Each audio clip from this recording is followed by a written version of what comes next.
महत्त्वाची बातमी। मनोज जरांगे पाटलांचे सहकारी गंगाधर काळकुटेंना अज्ञातानं फोन करून जीवे मारण्याची धमकी दिली। संतोष देशमुखांनंतर तुझाच नंबर होता असं अज्ञातानं म्हटलंय। फोन करणाऱ्यानं आपली ओळख धनंजय मुंडे समर्थक असल्याची माहिती दिली। धनंजय मुंडेंना बदनाम करत असल्याचा आरोप त्यानं केलाय आणि धमकीची ऑडिओ क्लिप सध्या समोर आली।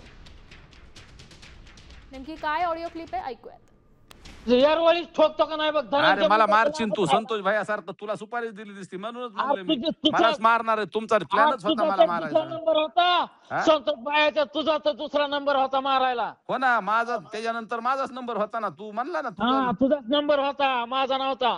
ठीक आहे, उद्या ये, कुठं भेटायचं मला मारायला येतो। हा मी येतो कुठे ते तू ये परळी मध्ये चल। परत येतो। हा तू कायला आधी म्हणला इथं वांगी ते इथलं बीड तालुक्यातलं गाव सांग। परळी मध्ये खरं नाव सांग, येतो का नाही बघ। खरं नाव सांग, मी परत येतो। तू पहिला कार्यालय माहित नाही का तुला धनंजय मुंड्याचं? तिथं ये माहिती येतो ना, तिथं येऊ का कार्यालयात? तिथं येतो। एकटा ये, तू एकटा।